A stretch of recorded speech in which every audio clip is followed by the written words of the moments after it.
Chris, Kelly Inspection Services. Hey, we're coming to you today from one of our home inspections where our client requested a private water well test. When we do this test, this is a functional test of this water system to make sure that the components are functioning properly. We started off by running this water hose away from the structure, and we have a water meter on the end where we try to fill at least 150 gallons of water just through our hose alone. We'll also run multiple water fixtures inside the house to make sure they can keep up with the pressure demands for a normal sized family. When we come and look at our system here, right, this big tank is usually what most people will see first. That's actually our holding tank. We're actually going to start where everything's coming out from our well here, which is this white pipe as it comes up here. We have an electric control box and then our pressure switch next to that. So at the bottom of this is this well, this one goes down about 300 feet underneath ground. From there, there's a submersible pump that's in pumping that water up right through our piping. What we discovered on this one today is actually, if you look, you can kind of see the dark area in the concrete.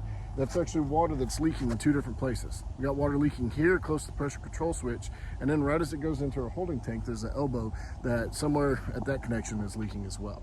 So what we notice is when we're not flowing lots of water, and there's not a huge demand on this water dries up because, again, it's still basically summer before anybody can see it.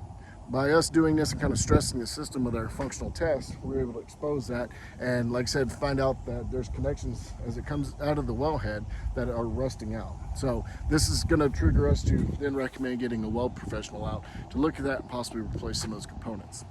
On this side, we have a pressure gauge that's also damaged, missing the glass. We're not really confident in the pressure reading that's given us. Then the control valves, as this manifold goes through different parts of the house, we start seeing that those valves are starting to rust as well. So those are all things that we're able to kind of give the homeowner a heads up on, let them know what's functioning. And again, we're monitoring how well that water goes throughout the house, as we're probably gonna move another 100 gallons of water through the house as we test the plumbing system as well as the septic.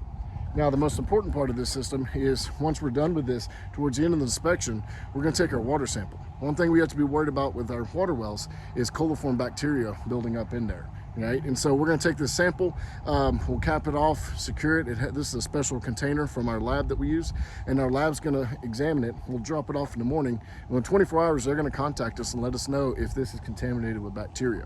If it is, we do have some instructions that our lab provides on how you can disinfect it, and then we can come back out and take another sample to see if we've got rid of all the bacteria. But it's very important that we not only do the functional test, but we also test the water, because again, this is somebody's family moving to this house, and this is something we don't want them getting sick from something that's very easily preventable. So that's just a quick rundown of some of our services when we're doing our well test. And so if you have a well on your property or a house that you're looking at, make sure you don't only get a test, the functional test, but make sure whoever does the test does a full water analysis through a certified laboratory as well. I'm Chris with Kelly Inspection Services. Make sure you go check us out on Facebook and Instagram, as well as subscribe to our YouTube channel. Thanks, catch you later.